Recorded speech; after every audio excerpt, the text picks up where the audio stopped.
Bien,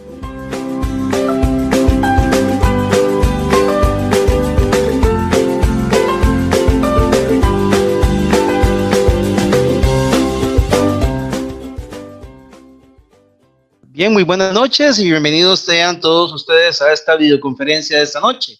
Por supuesto, nos enorgullecemos esta noche con la presencia del conferencista que hemos tenido la oportunidad de convencerlo para que nos ayude en este momento tan difícil que pasan los guías. La persona que está donando esta noche su tiempo para que todos nosotros tengamos la posibilidad de tener educación de calidad y que, pues gracias a la donación de su tiempo, ustedes, guías de turismo, en medio de esta temporada de cero, pueden tener la posibilidad de darle tiempo de calidad a este tiempo de espera.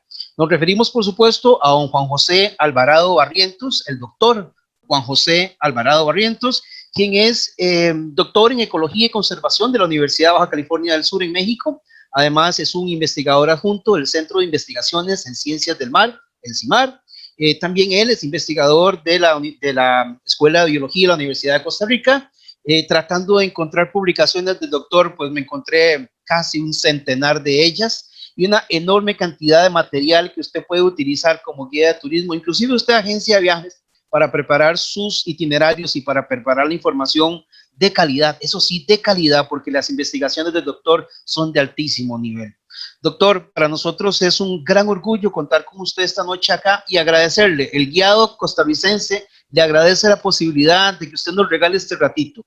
¿Cómo está? Bienvenido. Buenas noches, muchas gracias. Muchas gracias por la presentación y para mí es un gusto estar aquí con ustedes. La verdad es que es un gusto compartir los años de trabajo y tratar de que mejoremos un poco como grupo. Todos hemos, bueno, uno como estudiante también hizo un poco de guía turístico en su época y uno sabe lo que cuesta, lo que hay que mantenerse y más bien es un gusto estar aquí con ustedes.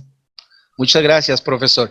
En el momento que usted tenga bien, puede compartir su pantalla y la pantalla de la videoconferencia suya. Lo escuchamos. Perfecto. Bueno, ahí deberían estar viendo mi presentación. Sí, señor. Ahí viene. Vamos a ver. ¿Listo? Perfecto. Nada más recordarles a todos que una vez que el profesor termine, en unos más o menos, un poquito más de una hora, por ahí debe andar, inclusive más, le hemos pedido al profesor que por favor un conocimiento como el de él no encuentre límites esta noche. Empezaremos con el periodo de preguntas, para que hagamos preguntas directamente relacionadas con la materia que el profesor va a tener. Profesor, adelante, disculpe. Ok, muchas gracias. No, espero que todos se encuentren muy bien en casa, bien protegidos, que no tengan ningún familiar afectado y si está afectado, pues ojalá que esté bien chineado, bien cuidado para que salga adelante y que como país vayamos saliendo adelante poco a poco, ¿no? de esta emergencia. Y como sector turismo, que es dinámico para este país y tan importante, pues fuente de casi un 30% de las divisas, entonces es importante que se encuentren bien. Yo les voy a presentar una charla montada en 3 partes, básicamente, para hablarles de los arrecifes de coral, que son los arrecifes de coral, pues un poquito de la diversidad, cuáles son las amenazas y qué podemos hacer un poco para ellos. Ahí les dejo mi correo electrónico, pero en la página del instituto donde yo trabajo pueden encontrarnos no solo a mi persona, sino a otros investigadores, ¿no? Entonces, yo pertenezco a la Universidad de Costa Rica, soy docente en la Escuela de Biología y trabajo en el Centro de Investigaciones en Ciencias del Mar y Limnología, el CIMAR. Y nuestra misión es generar conocimiento que sea base para la conservación, para un uso racional, para la protección, pero sobre todo este conocimiento lo tratamos de realizar un enfoque ecosistémico que englobe todos los componentes de un ecosistema y que sirva para una gestión integrada del mismo, ¿no? El centro de investigación ya tiene casi 41 años de existir, es uno de los centros de investigación más antiguos de la universidad. Se funda en 1979 y a la fecha ya tenemos casi 1.200 publicaciones científicas en revistas internacionales, libros, pero también a través de esta trayectoria que ha tenido el centro, pues ha participado en expediciones y inclusive en los últimos años con un profesor muy conocido, el doctor Jorge Cortés, se ha trabajado también en parte del mar profundo de Costa Rica, que es de hecho la parte más grande que tenemos, que tiene el país. Entonces hay muchas investigaciones, espero que esta sea una de tantas oportunidades que tengamos el CIMAR con un acercamiento con ustedes para plantearles, contarles, compartir conocimiento y retroalimentarnos mutuamente. Entonces, entre esos hay, en la actualidad tenemos 56 proyectos de investigación, son 22 investigadores, hay aproximadamente de 42 a 50 asistentes trabajando, ya sean tesistas, becarios, voluntarios en el centro, estudiantes de la Universidad Nacional, los estudiantes de la Universidad de Costa Rica, estudiantes extranjeros, y esta es parte del cuerpo de investigación que tenemos. Entonces, como yo les decía, yo soy una piecita del Lego de todo el centro de investigación, y hay muchos colegas que yo sé que estarían anuentes a colaborar, ¿no? Nosotros en estos 40 años de investigación hemos tratado de cubrir gran parte del país y hemos investigado en su gran mayoría lo que es la costa pacífica, la costa caribe, la cordillera oceánica de Coco, la isla del Coco, aguas oceánicas también, pero también el centro de investigación se enfoca en la parte de la limnología, que tiene que ver con ríos, embalses, lagunas, y por eso es que tenemos una gran parte de investigaciones también dentro del país, ¿no? Nada más para recordar que para mí es súper importante que siempre lo tengamos en cuenta, que Costa Rica es 10 veces más grande en su parte marina que en la parte terrestre. Tenemos 598,000 kilómetros cuadrados en la parte marina, y esto se debe a que la zona económica exclusiva de la parte continental tiene 200 millas, que es esta parte de acá, y gracias a que tenemos a la isla del Coco, tenemos otras 200 millas alrededor de la isla del Coco, que nos hacen un país bastante grande, ¿no?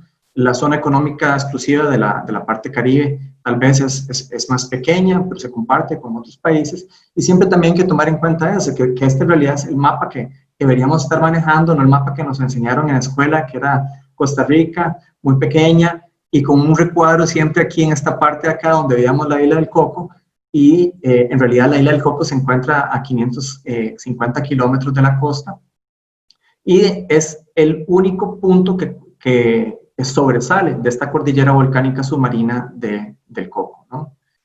A la fecha tenemos un recuento de unas 6.778 especies marinas, pero es probable que este número sea mucho más alto. Esto es parte de un libro que se publicó a finales del 2010 aproximadamente, y en 10 años este número se ha incrementado por las investigaciones que se han venido haciendo, sobre todo en la parte del mar profundo, ¿no?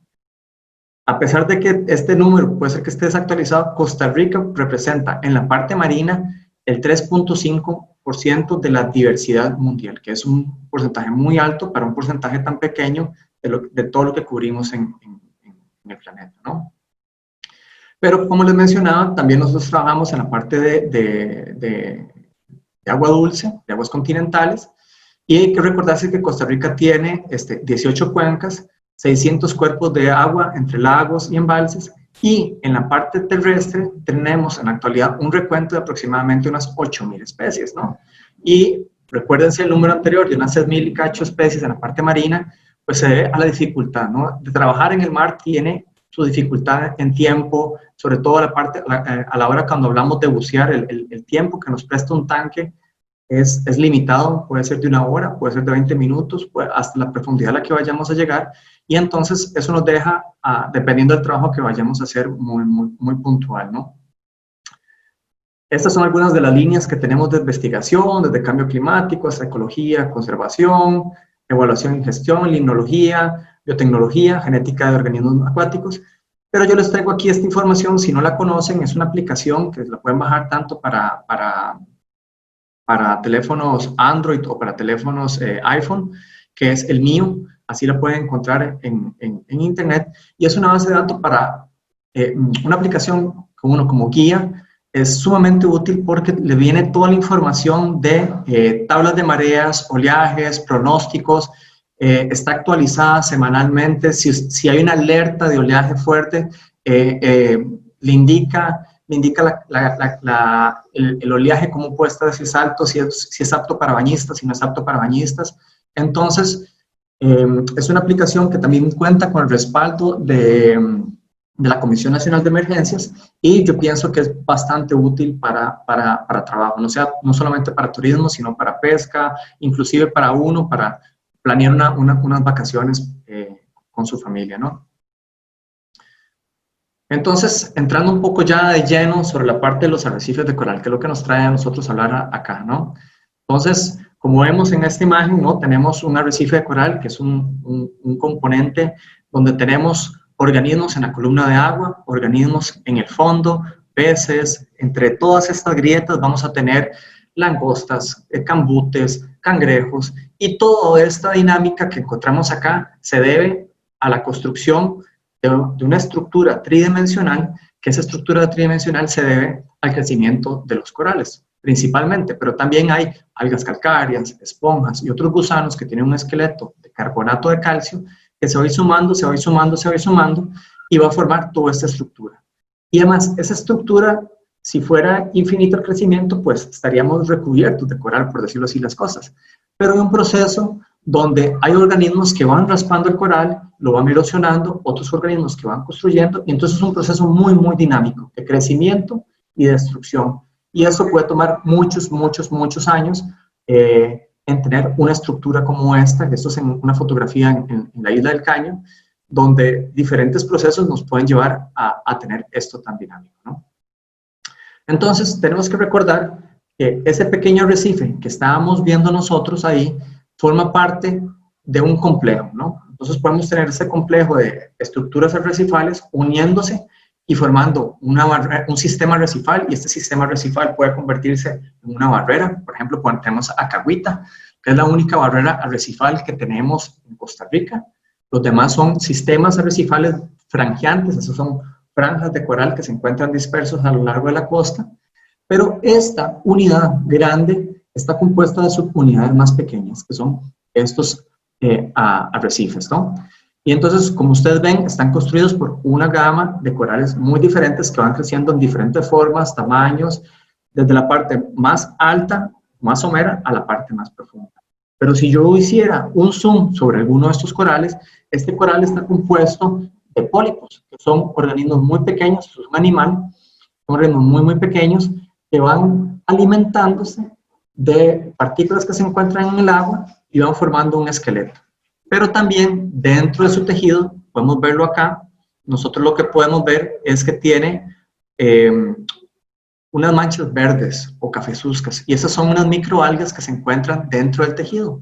Como son plantas, son algas, estas realizan fotosíntesis y entonces pasan compuestos al coral.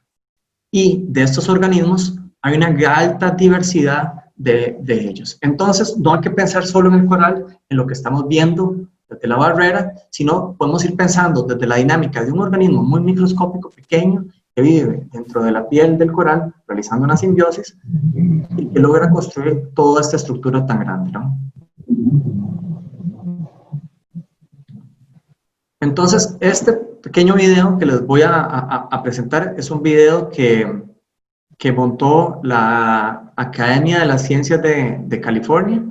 Es un video bastante didáctico, donde habla, se lo voy a narrar porque en realidad está en inglés, pero la página web ustedes encuentran ese video y es muy útil, ¿no? Nos vamos a ir sumergiendo poco a poco en unas aguas cristalinas, donde vamos a empezar a ver los diferentes organismos que se encuentran asociados al arrecife coral, ¿no? Entonces, el arrecife coral es todo un ecosistema donde tenemos peces, tenemos corales suaves, como estos tipos de corales que son corales tipo látigo, tenemos abanicos de mar, tenemos gorgonias, que también se les llama, y diferentes corales durios o pétreos, que son los que están formando la estructura tridimensional, ¿no?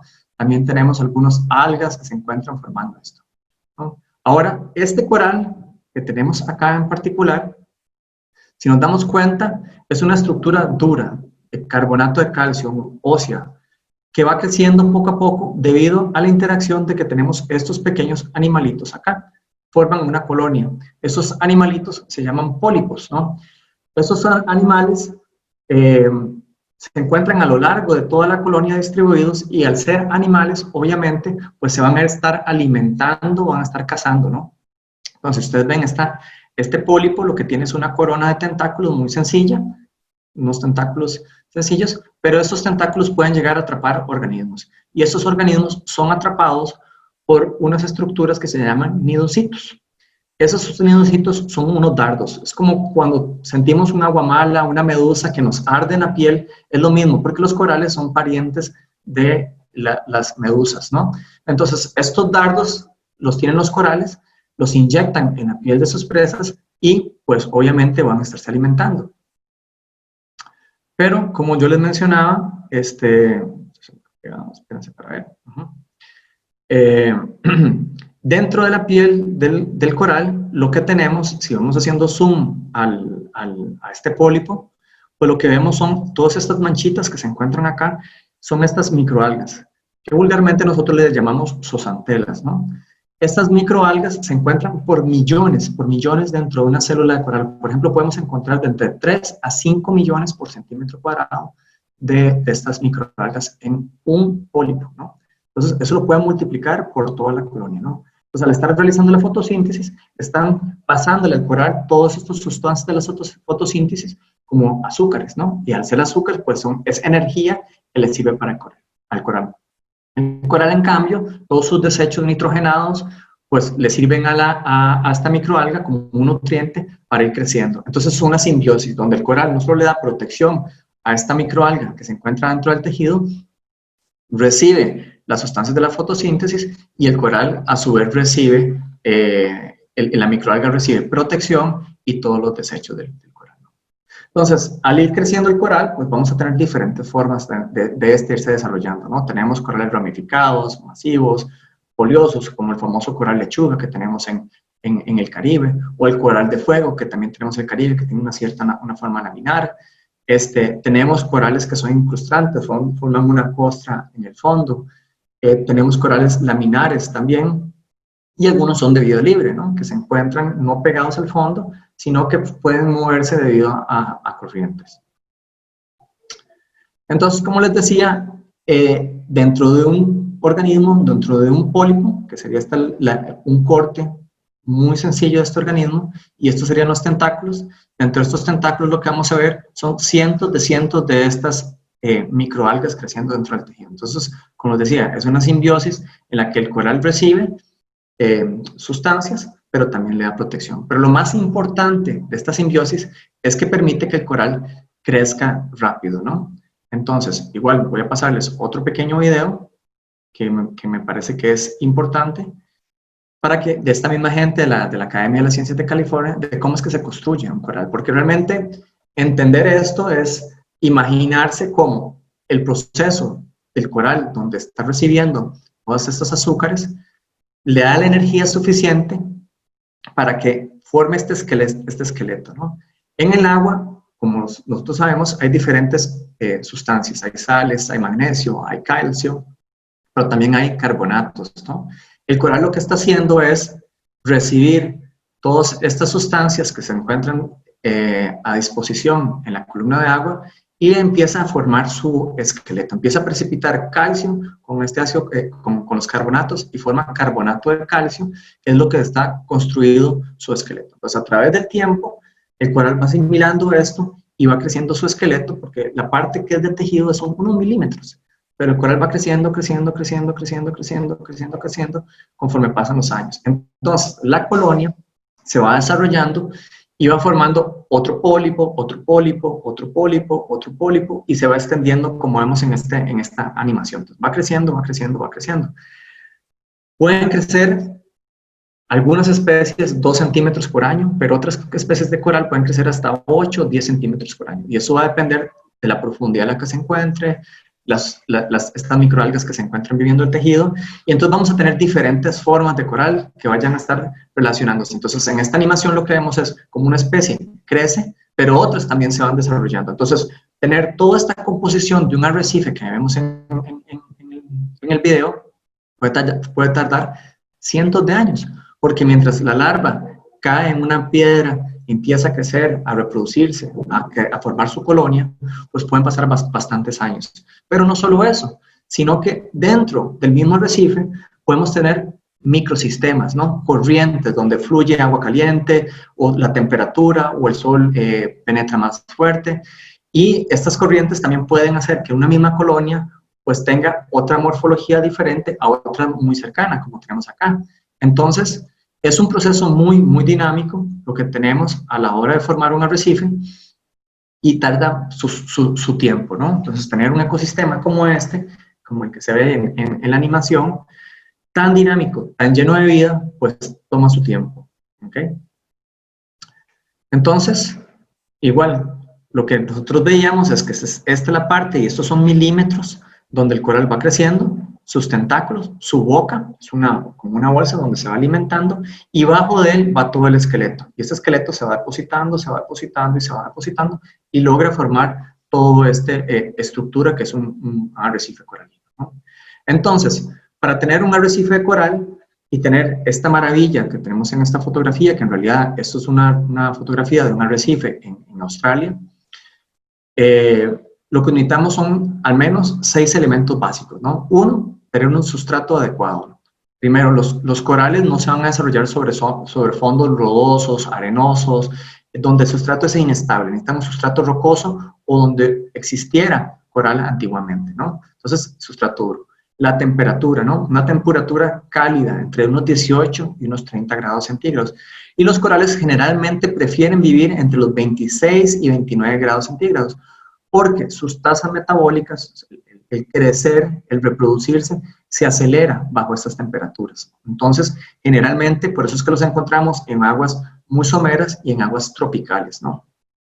Otro punto importante es que se desarrollen en aguas claras, transparentes, porque como vimos en los videos, estos organismos tienen algas dentro de su tejido, y al ser algas, pues necesitan fotosíntesis, entonces necesitan que la luz penetre hasta de lo que está entrando a la superficie, pues llegue muy buena luz. Y también, muy relacionado con esto, es que no existan muchos nutrientes, fosfatos, nitratos o sedimentos en la columna de agua, porque todo esto también aumenta la productividad. Entonces, si tenemos muchos nutrientes, por ejemplo, pues las aguas se vuelven más verdes, inclusive pueden ser hasta más cafés, y esto puede afectar la penetración de la luz, porque si hay aguas verdes, digamos, si el mar es mucho más verde, eso quiere decir que hay microalgas o fitoplancton flotando en la columna de agua que está aprovechando esta luz y estos nutrientes, y afecta, por ende, el desarrollo de los corales. Una salinidad entre 32 y 42 partes por mil, es decir, que no vamos a encontrar arrecifes de coral muy difícilmente en las bocas de los ríos, porque el agua dulce los afecta, no tienen esa capacidad de regular las sales, y el pH, que debe ser un pH entre 7.8, esto pues le ha dado más importancia en los últimos años, cuando empezamos a darnos cuenta de que el océano cada vez se vuelve más ácido, y al hacerse más ácido, pues le dificulta al coral formar su esqueleto, e inclusive puede llegar a formar un esqueleto como si estuviera con osteoporosis. Entonces tiene que tener un balance en el pH. Entonces, estas son, digamos, algunas de las características importantes que tienen que tener los arrecifes de coral para poder desarrollarse. Ahora bien, como les mencioné, los arrecifes de coral se encuentran distribuidos en toda una franja tropical. Toda esta parte de acá es donde vamos a encontrar arrecifes de coral. La mayor diversidad de arrecifes de coral la tenemos en esta parte de acá, que le llamamos el triángulo de coral, donde está Vietnam, Indonesia, toda esta parte de acá es la parte más diversa de arrecifes, y tenemos toda esta provincia que se llama la provincia del Indo-Pacífico. Es una región muy rica que tiene corales, ¿no? Luego tenemos el Pacífico Oriental Tropical, que es el Pacífico de América, que tiene mucha influencia de los corales que se encuentran acá, pero se encuentran divididos, digamos, de lo que tenemos acá, por un tipo de barrera que se encuentra a lo largo del Pacífico. En toda esta franja de acá casi no hay islas, ni atolones, ni nada que permita el paso de larvas acá. Entonces, las larvas que llegan de acá, organismos, pues tienen que tener una migración sumamente larga, ¿no? Luego tenemos toda la parte del Caribe, con una fauna muy particular de arrecifes de coral, y la zona de Brasil, que también es muy particular, ¿no? Entonces, la ventaja que tiene Costa Rica es que se encuentra en el medio de todo esto, ¿no? Entonces tenemos una provincia propia, que es la de Pacífico de América, toda una región del Caribe e influencia de especies del Indo-Pacífico que se encuentran en nuestras aguas. Pero para entender cómo sucedió esto, hay que regresarse un poco en el tiempo, ¿no? Y pensar que el Istmo de Centroamérica no es lo que tenemos en la actualidad, no era lo que tenemos en la actualidad, ¿no? En este momento lo que tenemos es una franja de tierra que emergió y forma un puente terrestre, que lo vemos acá, pero este puente terrestre sirvió para el paso de fauna de norte a Sudamérica y de Sudamérica a Norteamérica, pero se convirtió en una barrera. Hace más de 20 millones de años no existía este puente y lo que existía era un paso de agua completo entre ambas cuencas oceánicas, entre el Atlántico y el Pacífico. Entonces, mucho de la fauna de coral que existía en esta parte de acá también se encontraba en esta parte de acá. Sin embargo, por tectonismo, por el surgimiento del istmo, se cierra esto y quedan aisladas completamente las poblaciones del Caribe de las poblaciones del Pacífico. Inclusive, por este mismo tectonismo, por la sedimentación, por condiciones, las condiciones del océano cambiaron drásticamente entre ambas zonas. En esta zona se volvió con altas temperaturas, muy alta salinidad, muy pocos nutrientes, y por eso es que tenemos una maravilla de arrecifes coralinos en esta parte de acá, ¿no? En el Caribe tenemos las dos barreras más grandes de todo el mundo, luego de la Gran Barrera Arrecifal. Tenemos toda la Gran Barrera mesoamericana, del arrecife mesoamericano, que va desde México, Belice, Guatemala, Honduras, y luego tenemos dos barreras muy importantes que son los Jardines del Rey y los Jardines de la Reina en Cuba, que son enormes, enormes, ¿no? Entonces, permite darse este desarrollo. Sin embargo, de este lado, no tenemos esas condiciones tan favorables al surgir el Istmo de Centroamérica. Tenemos bajas temperaturas, la salinidad cambia porque surge toda una cadena montañosa acá, y entonces los ríos empiezan a ir al Pacífico, y pues a la entrada de ríos disminuye la salinidad completamente, y al venir estos ríos también vienen cargados de nutrientes.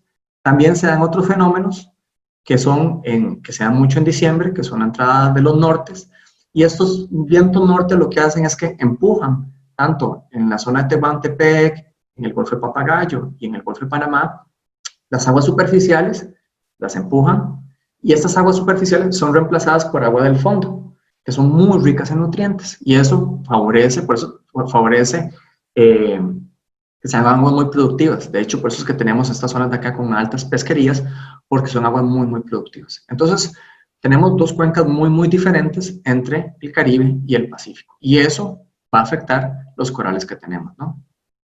Entonces, al perderse mucho de los corales que teníamos de esta parte de acá, por esas condiciones que les estaba mencionando, pues empiezan a migrar corales, larvas, peces, cangrejos de otras partes, generalmente vienen del Indo-Pacífico, y empiezan a asentarse en el Pacífico de América.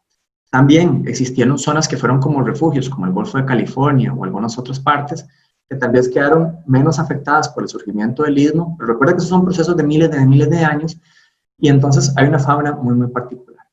Y en el caso del Caribe también sucedió como un tipo de aislamiento, porque también al formarse la cordillera de los Andes que tenemos acá, empiezan a formarse ríos muy grandes, como el Orinoco y el Amazonas, que tienen unas plumas de agua dulce que entran en el mar cientos de kilómetros. Y eso se convierte en una barrera para muchos organismos que no soportan el agua dulce.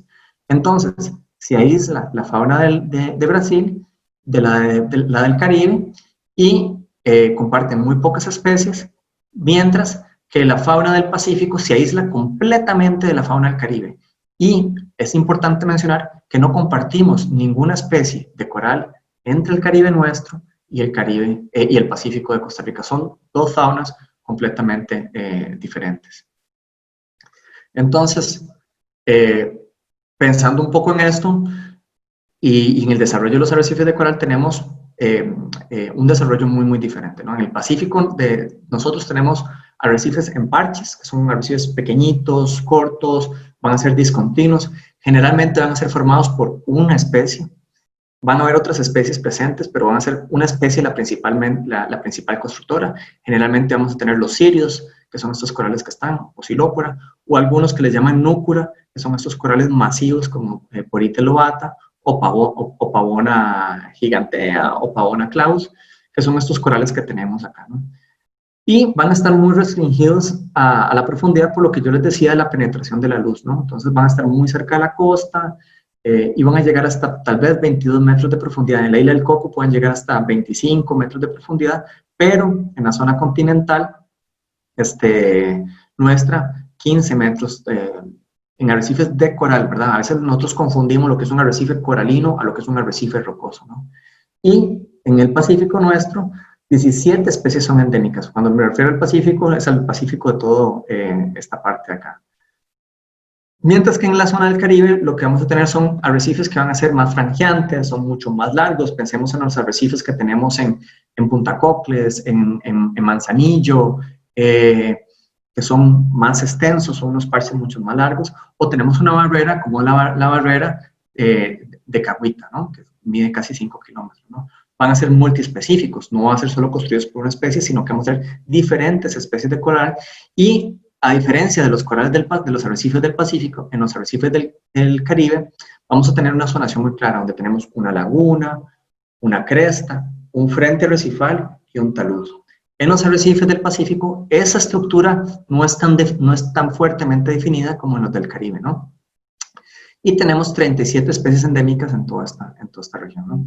Entonces, si vemos la composición de especies y las formas, son muy diferentes. Entonces hay que pensar que Costa Rica realmente tiene un privilegio enorme, enorme, al tener estas dos cuencas y tener dos composiciones de arrecifes coralinos muy, muy diferentes, ¿no?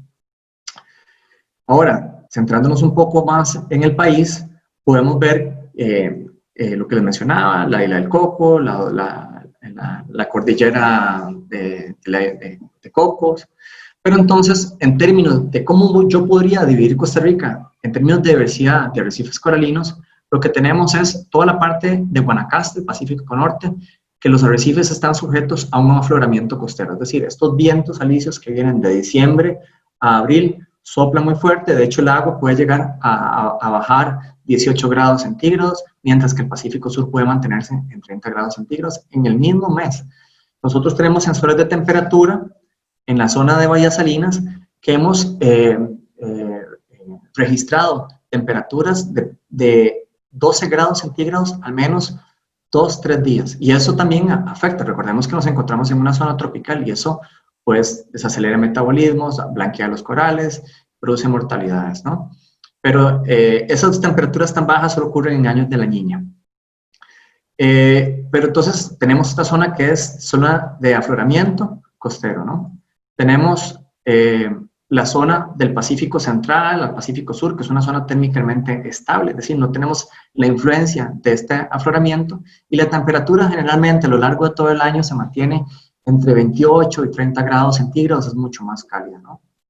Luego tenemos la isla del Coco, que es una zona oceánica, y al ser una zona oceánica, pues presenta otras características muy, muy particulares, porque está aislada de todo el tipo de perturbaciones que se pueden encontrar en el continente, ¿no? Tiene una cobertura boscosa sumamente alta, la presencia humana son los guardaparques, más algunos turistas que se encuentran en la zona, entonces es una densidad poblacional de unas 30 personas a veces, no hay actividades agrícolas, entonces son aguas cristalinas casi todo el año, y eso permite que tenga un desarrollo mucho más extenso que no vemos en ninguna otra parte del país, ¿no?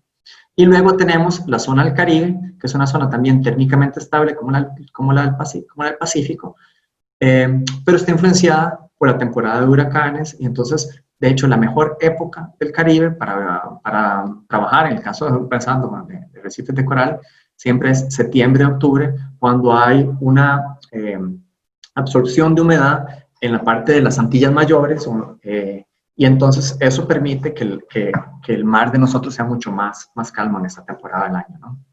Entonces tenemos 4 zonas muy diferentes en desarrollo de arrecifes coralinos en Costa Rica, ¿no? Entonces si lo viéramos en términos de diversidad de formas, ¿no? Tenemos esta parte que es Bahía Culebra, en Papagayo, ¿no? Donde tenemos aquí el Hotel Four Seasons, por ejemplo, y aquí lo que tenemos son dos dos arrecifes coralinos muy particulares, ¿no? Esto se encuentra en la zona de afloramiento. Esto está construido por una especie y esto está construido por otra especie, con dinámicas muy, muy particulares. La zona de Punta Catedral en Manuel Antonio, ¿no? Que tiene sus parches arrecifales más particulares. La isla del Coco, donde vemos, por ejemplo, esta cobertura de coral, casi un 100% de corales y una salud ecosistémica impresionante, ¿no? No hay un sistema en Costa Rica tan saludable como la isla del Coco. Tenemos la zona de Golfo Dulce, que es muy particular el Golfo Dulce en términos oceanográficos, en términos de cómo está formado el Golfo, de una parte muy profunda de 210, 220 metros de profundidad, donde no hay oxígeno, entonces se encuentran bacterias, pero en la parte somera lo que encontramos son parches de coral como estos que tenemos acá en Punta Islotes, que tenemos por acá, ¿no? Y luego lo que les mencionaba, la parte del Caribe, donde tenemos la barrera de Cahuita, y sin esta barrera arrecifal, pues probablemente parte del pueblo de Cahuita o otras zonas no existirían. Es una barrera que protege de forma natural la costa, ¿no? Y tenemos los arrecifes frangiantes que tenemos en la parte de Gandoca Manzanillo. Entonces, si ustedes se dan cuenta, nosotros tenemos diferentes formas de especies, no también diferentes formas de arrecifes. Y eso le da una riqueza muy particular al país. Entonces, a forma de resumen, tenemos 59 especies de corales, de corales que forman arrecife, y esto representa aproximadamente un 7.4 de la diversidad global de corales formadores de arrecifes, ¿no? 36 en el Caribe, 23 en el Pacífico. El número de cuánta área de arrecifes coralinos realmente no está muy bien determinado. Este es un número que se sacó a finales de los años 90, estimaba unos 970 kilómetros cuadrados, pero es una estimación basada en cartas náuticas, entonces realmente no tenemos un número exacto y es un proyecto país. El Ministerio de Ambiente está trabajando para tratar de tener ese dato exacto, pero basándonos en este 970 kilómetros cuadrados, Costa Rica representa apenas un 0.34%. Ahora, recordémonos de los sitios que yo les mencionaba más diversos, en el Triángulo de Coral, en el Indo-Pacífico, zonas como Indonesia representan casi el 20% de los arrecifes coralinos del mundo. Nosotros solo tenemos el 0.34%, pero aunque sea pequeño, como les decía anteriormente, nosotros representamos casi el 3.5% de la diversidad de todo el planeta. Entonces, si lo hiciéramos por unidad de área, nuestra diversidad es sumamente alta y estos arrecifes coralinos, a pesar de que están en el puesto 41, representan una alta biodiversidad a tener en cuenta, a conservar, a visitar y a aprender y manejar, ¿no? ¿Cómo nos damos cuenta que un arrecife coralino se encuentra saludable? Entonces, la Sociedad Internacional para Arrecifes Coralinos acaba de lanzar esta infograma que nos dice varias cosas, ¿no? Primero, la cobertura de coral vivo, ¿no? Entre más coral tengamos en una superficie, más saludable va a ser este arrecife, ¿no? Luego, ¿qué tan largo es este arrecife? Si a través de los años este arrecife sigue creciendo, es un arrecife saludable, o por el contrario, si diferentes impactos lo hacen que se reduzca, pues hay algo que tomar en cuenta, ¿no? ¿Cómo estamos con la cobertura de otros sustratos en el fondo, ¿no? Por ejemplo, siempre el arrecife va a estar compuesto por algas, pero las algas compiten por espacio y crecen mucho más rápido que los arrecifes de coral. Como les decía, los arrecifes de coral crecen 8 centímetros por año, 5 centímetros, pero un alga puede crecer 8 centímetros en un mes. Entonces hay una competencia dinámica. Entonces, si no hay organismos claves o la cobertura de algas es muy alta, pues es una señal de que el arrecife no está saludable. Y eso está muy relacionado con este punto de la abundancia de peces, porque peces herbívoros van a ser muy importantes, ¿no? Como un pez loro que va a estar raspando, o las damiselas que van a estar haciendo sus jardines, o otros peces herbívoros que se encuentran en el fondo. Pero también otros peces depredadores que van a estar controlando estos peces herbívoros, porque si no, va a haber un desbalance en el arrecife, ¿no? Luego vamos a tener cuánto de estos arrecifes van a estar protegidos, ¿no? Sabemos que en Costa Rica tenemos casi 22 áreas protegidas marinas y la gran mayoría de los arrecifes coralinos que tenemos en Costa Rica, si no todos, se encuentran dentro de áreas marinas protegidas. Ahora, lo que es importante saber es cuán efectivamente están protegidos esos arrecifes. Es decir, realmente tienen vigilancia, tienen patrullaje, hay un control de uso público, hay un monitoreo constante. para realmente ver si, como una señal de salud del arrecife. Y por último, ver cómo han eutroficado esta parte, ¿no? Cuántos nutrientes hay, qué épocas del año están entrando, cómo afectan el crecimiento de estos arrecifes. Entonces, serían como indicadores de la salud del arrecife. ¿Cómo nos damos cuenta nosotros de esto? Entonces, lo que hacemos es que nosotros vamos a monitorear el arrecife. Esta es una compañera que trabaja en conservación internacional, se llama Ana Gloria Guzmán.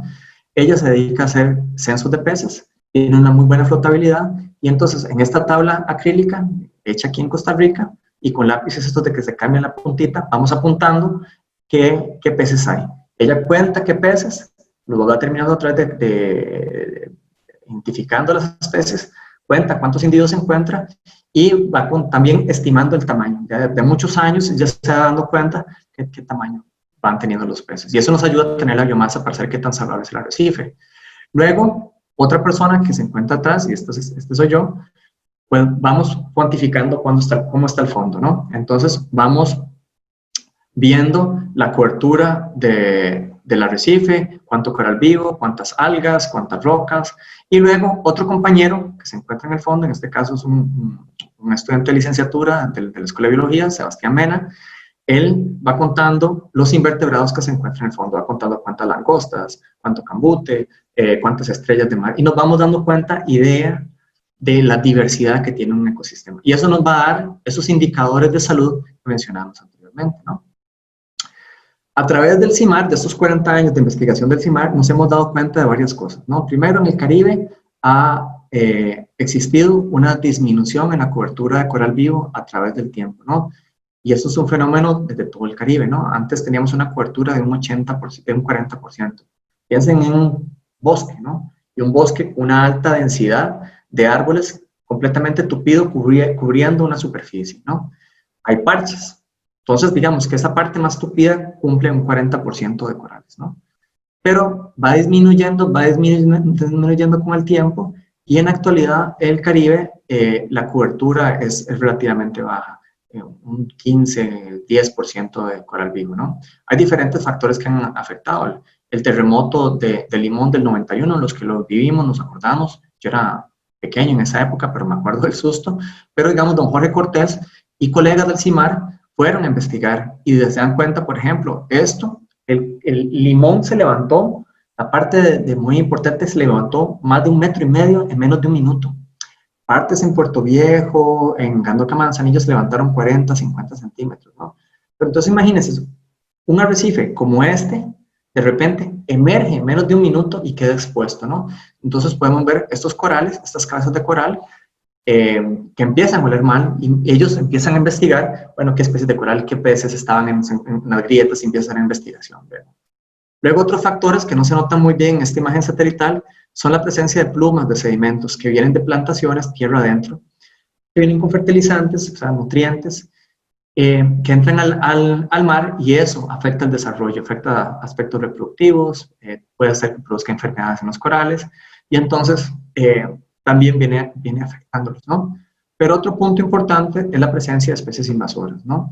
Este es el pez león, que es un pez propio del Indo-Pacífico, del otro lado del planeta, que se escapó de Aquarius a finales de los 90 en Florida y empezó a migrar, y es sumamente agresivo, es un depredador por excelencia, y ha venido desplazando a otros. Entonces, hay campañas de recación. Yo no sé si algunos de ustedes han participado en que el pez león sabe mejor con patacón, que es una iniciativa en la parte del Caribe Sur de Costa Rica, donde hacen torneos de pesca exclusiva para erradicar este pez. Entonces, es una iniciativa bastante interesante, comunitaria, de ciencia ciudadana, donde trabajan con esto, ¿no?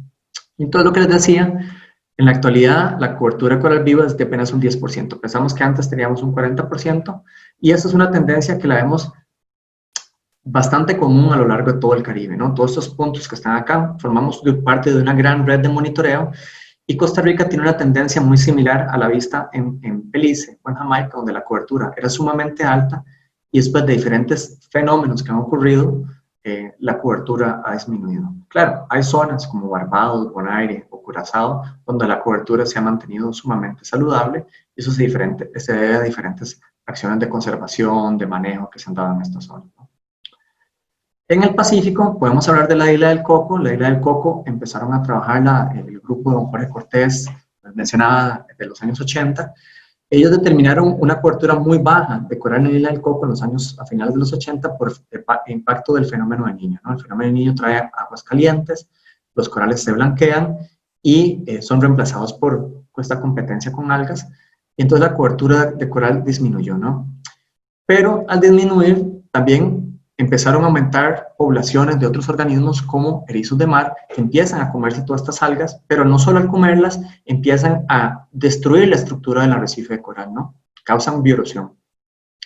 Pero la ventaja de la isla del Coco es que se encuentra, como les decía, muy alejado de la costa, es un área protegida, bastante bien manejada, donde la presión pesquera se ha venido reduciendo a través del tiempo y la comunidad íctica es bastante saludable.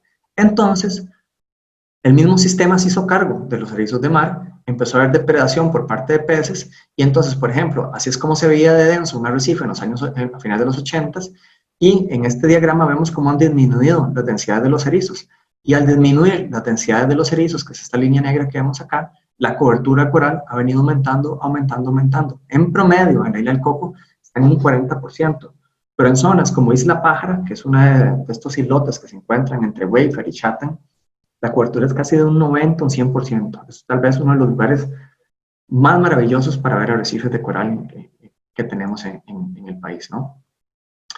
Entonces, que es esta parte de acá, ¿no? Es la Pájara, entre Chatham y Wayfair, ¿no? Entonces, la diversidad de corales es bastante variada. Tenemos diferentes especies de coral, donde predomina el coral Porita lobata, que es este masivo, grande, que en Guanacaste, en otras partes del país le dicen núcula, ¿no?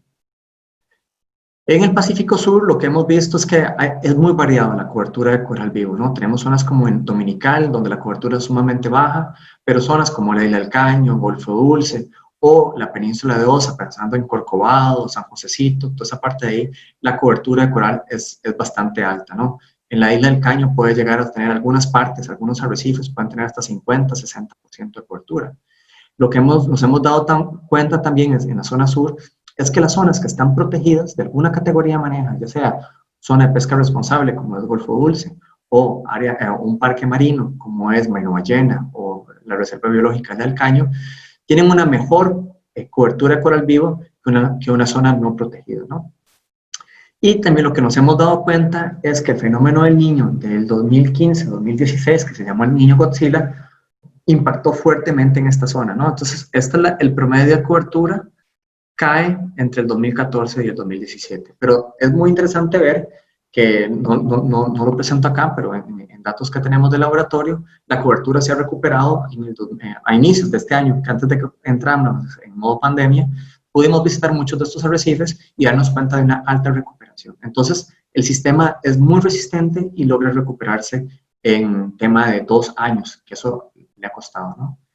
Tenemos zonas, por ejemplo, como el Parque Maino Ballena, donde tenemos una zona arrecifal en esta parte del Tómbolo, donde desgraciadamente sí tenemos una pérdida en la cobertura de coral vivo, donde teníamos una cobertura de un 20% a principios de los 90, y en el 2006, que es el último dato que tenemos, la cobertura era de un 5%. Han sido diferentes factores, sedimentación, terremoto, pero también entradas de agua dulce, ya sea por el río el de Ubita o el río Morete, que se extraen sedimentos a esta parte de acá. Esta es la cobertura promedio de toda esta zona que hemos estudiado, un 16%, y a diferencia de la isla de Coco, en esta parte de acá domina el coral que se llama Posilópora, ¿no?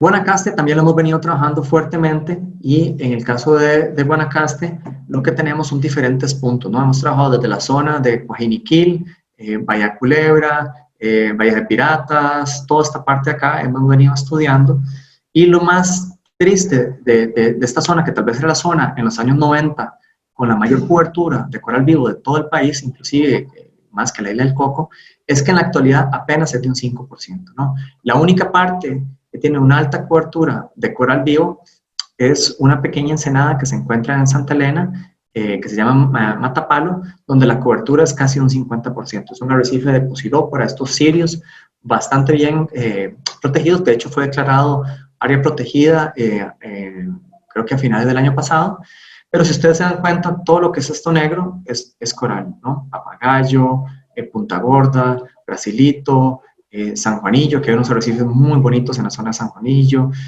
Cabo Blanco, Isla Tortuga. Entonces, hemos tenido una pérdida de coral vivo en esta parte de Guanacaste. Entonces, yo les traigo un cuento, la historia de los arrecifes de Bahía Culebra, porque es una zona que venimos trabajando más fuertemente desde los años 90. Y esto es un arrecife normal en Bahía Culebra, un arrecife de Posilopora deciduis, ¿no? Tal vez era uno de los sitios más diversos, construido por varias especies de coral, muchas actividades turísticas asociadas a ella, snorkeling, y no solo eso, un arrecife saludable es un sitio guardería para peces. Entonces, pargos, meros, jureles se van a desarrollar cerca de este arrecife en su etapa juvenil y van a ser exportados a zonas de pesca, ¿no? En la actualidad, lo que tenemos, los arrecifes de Bahía Culebra se ven así, cubiertos de algas, ya no hay esa cobertura de coral vivo, ya hay menos peces, hay más herbívoros, ya no vemos depredadores, y en parte esto que han sido diferentes fenómenos o impactos, ¿no? Primero el fenómeno del Niño, que causó un impacto leve, luego mortalidades que por este efecto, luego aumento de algas, que ya lo vamos a ver un poquito más adelante, mareas rojas, que se incrementaron también a mediados de los años 2000, y también aumento por esta cobertura de algas tan alta de los erizos de mar. Y los erizos de mar empezaron a destruir, a socavar la cobertura. Y esto trajo pérdida en la complejidad del sustrato. Entonces, lo que tenemos es que si teníamos un arrecife saludable como este que tenemos aquí en el 2005, con coberturas sumamente altas, que son estas que están en 80, 70%, pero en la época del 2005 al 2012 empezamos a tener más mareas rojas, presencia de erizos, presencia de caulerpa, que ya les voy a enseñar, y esto trajo abajo la cobertura. Y esta fotografía, aunque ustedes no lo crean, es del mismo arrecife en Punta Cacique, en la zona entre Playa del Coco y Playa Hermosa. Los que lo conocieron en un arrecife hermoso, ahora lo que es un arenero lleno de esqueletos de coral que necesitan recuperarse, porque había un servicio ecosistémico que se daba, que se ha perdido, ¿no? Entonces, si se los pongo de forma esquemática, esto era la diversidad de grupos de peces en Bahía Culebra en los años 90, ¿no? Esto forma parte de la tesis de maestría de un estudiante que se llama Gustavo Arias, que trabajó fuertemente comparando bases de datos en Culebra. Eso es importante mencionar. Todo el trabajo que nosotros hacemos en el CIMAR y que presentamos acá forma parte de tesis, de investigaciones, de las colaboraciones con diferentes profesores que estamos trabajando en el centro, ¿no? Entonces teníamos diferentes asociaciones de peces, dependiendo de la cobertura coral, si era alta, si era media, si era baja, si el coral estaba creciendo sobre arena, sobre sustrato coralino o sobre basalto. Entonces había una dinámica muy interesante. Sin embargo, como lo que les mencioné anteriormente, esta pérdida de sustratos y de diversidad trajo que ahora lo que tengamos son arrecifes con una cobertura muy baja de coral, una presencia de ciertos grupos de peces, ¿no? En tallas muy pequeñas, que eso es otra cosa importante mencionar. Entonces, no solo disminuyó la diversidad, sino que también disminuyó las tallas de los peces, ¿no? Y al disminuir la talla de los peces, pues un pez pequeño produce menos peces que un pez grande, ¿no? Y eso va a tener un impacto muy grave sobre el desarrollo de otras actividades, ya sea que van a bucear y van a buscar peces, o la misma pesquería, digamos, que necesita suplir el mercado de peces grandes, ¿no? Esta es una imagen de la zona de Ocotal, donde el fondo está completamente cubierto de esta alga que se llama caulerpa. Esta alga, ¿cómo se esparce, no? Esta alga es una alga que es como una enredadera, va cubriendo el fondo, y por su forma de crecimiento, pues, es muy fácil que se rompa. Al romperse, una ramita de estas o un estolón de estos va a llegar a otro lado e inmediatamente empieza a crecer, porque tiene un crecimiento que llaman clonal, ¿no? Forma clones y clones y clones y clones y clones. Entonces, el tirar anclas al fondo marino ayuda a dispersarlos. O algunos buzos que la encuentran muy bonita, pues la agarran, se la meten dentro del bolso del chaleco de buceo, se les olvida que la tienen ahí, luego cuando lleguen al bote, limpian el chaleco o lo que hayan agarrado y entonces ayudan a esparcirla, ¿no? Entonces, nosotros empezamos a encontrar esta alga en la zona de Ocotal a partir del 2001, un parche grande, muy desarrollado en esta parte de acá, y empezamos a notarlas en diferentes partes de Bahía Culebra, pero no solo en Bahía Culebra, sino que a partir del 2005 empezamos a encontrarla también en ciertas partes de la isla del Caño, ¿no? Una parte que le llaman el jardín, y de hecho hay zonas donde hacen el briefing de buceo o la primera inmersión de buceo, donde empezamos a encontrar parches de esta alga que no estaba en esta zona y que probablemente haya sido traído de otras zonas del país. Entonces, 2003-2006, ven cómo aumentando los parches 2012-2014 y empiezan a esparcirse por todo lado, ¿no? Entonces es un problema grave. Ahora, en términos comparativos, Costa Rica posee un 34% de los corales de todo el mundo y representa en términos globales de porcentaje un 13% de cobertura de coral vivo.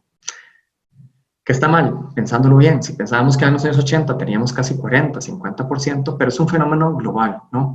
En el Caribe, 18%. El Pacífico, toda esta zona de acá, un 25% de coral. Zonas como la Gran Barrera Arrecifal, 22%. Entonces es un fenómeno que está pasando a lo largo de todo el planeta, donde la cobertura de coral vivo está disminuyendo. Cambio climático, fenómenos del Niño, aumento de la población, presión sobre el recurso. Entonces, esto está afectando el desarrollo de los mismos, ¿no? Hay que tomar en cuenta que los arrecifes tienen diferentes valores y usos, ¿no? Hay diferentes usos extractivos, pesquería, acuarismo, productos farmacéuticos, inclusive se utilizaban para la construcción en la época colonial, pero también hay valores que son no extractivos, la parte turística, el contemplar un arrecife coralino, el poder snorkelear en uno de ellos, la investigación de lo que, digamos, yo me desarrollo, la parte educativa, pero también hay valores culturales, de herencia. Por ejemplo, la Gran Barrera Arrecifal tiene miles de años de estarse desarrollando y hay comunidades indígenas muy apegadas a ellos, o las comunidades en Hawái, ¿no? Para ellos el arrecife es una de las partes más sagradas que tienen en su cultura. Entonces, hay que pensar en todas estas cosas que brindan los arrecifes de coral y todos los valores o usos indirectos, ¿no? Apoyo biológico, extensión de la zona costera, protección física, soporte de la vida global, es uno de los sitios más diversos del planeta, ¿no? Entonces, también, esto es también una infografía que desarrolla la Iniciativa Internacional de Arrecifes Coralinos, ¿no? Por ejemplo, más de 1 billón de personas se están beneficiando directamente de los arrecifes coralinos en recursos alimentarios, entradas económicas, ¿no?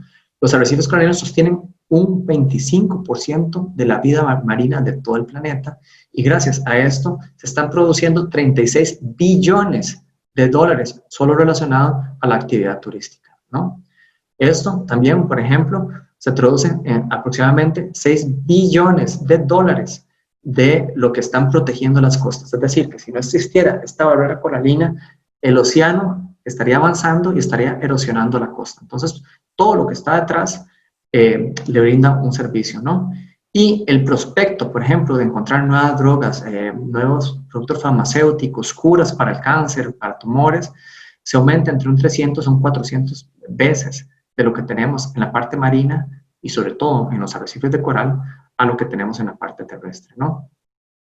Entonces, todos estos beneficios hay que tomarlos en cuenta, ¿no? Entonces, pensando lo que tiene Costa Rica, lo que ha perdido Costa Rica, lo que todavía tiene saludable, porque todavía tiene saludable el Pacífico Sur, está muy saludable, la Isla del Coco es un sitio impresionantemente saludable, el Caribe Sur, se ha venido recuperando paulatinamente, pero la zona de Guanacaste nos llama la atención que tenemos que hacer algo al respecto, ¿no?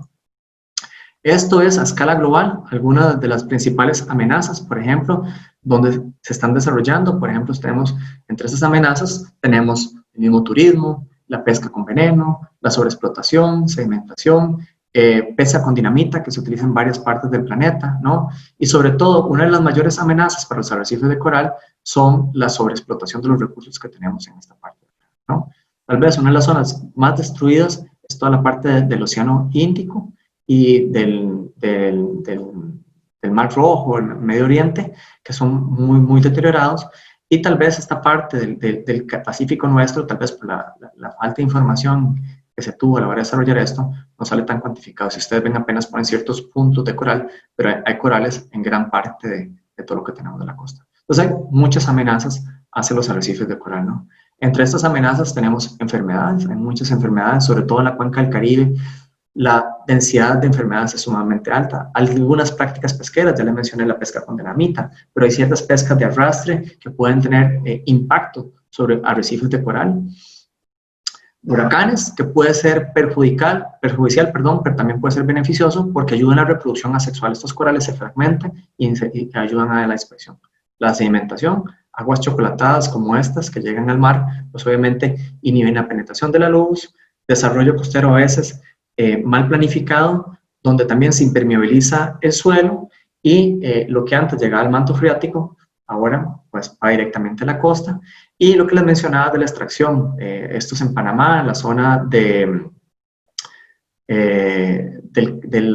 la parte caribe del canal de Panamá, donde las construcciones que estaban ahí fueron hechas por corales extraídos, pero también uno se puede ir a Cartagena, toda la parte de la parte vieja de Cartagena, La Habana, Puerto Rico, Veracruz, todas estas partes coloniales extraían corales para construir estos fuertes, ¿no? Entonces también una extracción muy, muy fuerte para hacer esto, ¿no? Y tal vez lo que nos llama más la atención es el blanqueamiento coralino, ¿no? Esta relación simbiótica que tenemos con el coral, vemos un coral que es saludable, donde todas estas manchitas que están acá son estas microalgas que se encontraban dentro del tejido que habíamos hablado al inicio de la charla, ¿no? Entonces esto es un coral saludable. Por ejemplo, en la Gran Barrera Arrecifal en diciembre del 2014, ¿no? Las temperaturas aumentan tanto, el coral no soporta tener estas microalgas dentro de su tejido porque empieza más bien a reproducirse entre ellas más y a producir más compuestos metabólicos que el coral no puede aceptar, le cuesta. Entonces, él no tiene un mecanismo de deshacerse de una alga, dos, tres algas, sino las expulsa todas y eso es lo que llamamos blanqueamiento, porque estas algas le dan pigmento al coral y le da la coloración que nosotros vemos. Entonces, realmente un coral saludable es el coral que vemos pigmentado con colores cafezuscos, verduzcos. Un coral blanco no es un coral saludable porque perdió estas microalgas, ¿no? Como este que tenemos en esta imagen, como esta imagen de acá. Si el blanqueamiento se mantiene por varias semanas, lo que pasa es que empiezan a sentarse sobre el coral algas y empiezan a cambiar el ecosistema y entonces en vez de tener un ecosistema saludable como este, tenemos un ecosistema muerto como este. Y esto, ustedes lo ven acá, ocurrió en menos de un año en ciertas partes de la Gran Barrera Arrecifal. Esto nos llama la atención porque el primer fenómeno de blanqueamiento global lo empezamos a notar en el 97-98. Ya habíamos tenido un blanqueamiento muy fuerte con el Niño del 82-83 que afectó a los corales del Pacífico de América fuertemente. Pero el primero que fue global fue en el 97-98. Luego volvimos a tener un tercer evento, el segundo evento, perdón, en el 2010 y un tercer evento global en el 2015, ¿no? Lo más preocupante de esto es que la intensidad cada vez es mucho más fuerte entre año y año y los fenómenos del Niño se vienen realizando cada vez mucho más fuerte o en menos tiempo. Generalmente un fenómeno del Niño tenía una periodicidad de 7 a 5 años, pero estamos encontrando que fenómenos intensos del Niño se están dando en periodos de tiempo mucho más cortos. Entonces, ¿qué podemos hacer nosotros? Entonces pasamos a la tercera parte de la charla, donde nosotros, y no solo los que tenemos la oportunidad de ir al mar, sino cualquier persona que se encuentre en San José, que se encuentre en Alajuela, que se encuentre en San Carlos, puede hacer algo por los arrecifes de coralina, y es darnos cuenta qué está sucediendo debajo del mar, ¿no? Lo primero es organización comunitaria, ¿no? Esto es básico, ¿no? Nosotros tenemos que organizarnos como comunidad a proteger nuestros ecosistemas. Si somos una comunidad costera que dependemos del recurso arrecife coralino, tenemos que organizarnos para ver cómo lo protegemos, para ver qué tanto sabemos de él, para ver qué cosas podemos hacer, qué grupos están viendo afectados por una actividad de otro y cómo puedo beneficiar con mi actividad a otro grupo. Entonces, una organización comunitaria es clave para estos procesos, ¿no? Entre estas acciones comunitarias tenemos la ciencia ciudadana. Muchas personas pueden participar en la toma de datos, ¿no? Esta es una tabla que dice que nos da una indicación del estado de salud del coral, con cierta coloración. Entonces, al ir yo haciendo un monitoreo, yo puedo darme cuenta de qué color tiene el coral y darme cuenta, en base de estos valores, qué tan saludable está este coral. Si lo vemos en algunas otras partes del mundo, esta ciencia ciudadana, por ejemplo, en Australia, en el Pacífico, en el Indo-Pacífico, es una actividad bastante utilizada y es dada mucho por actividad turística, por centros de buceo o por estudiantes de colegio que con snorkeling se acercan a hacer esta toma de datos, ¿no?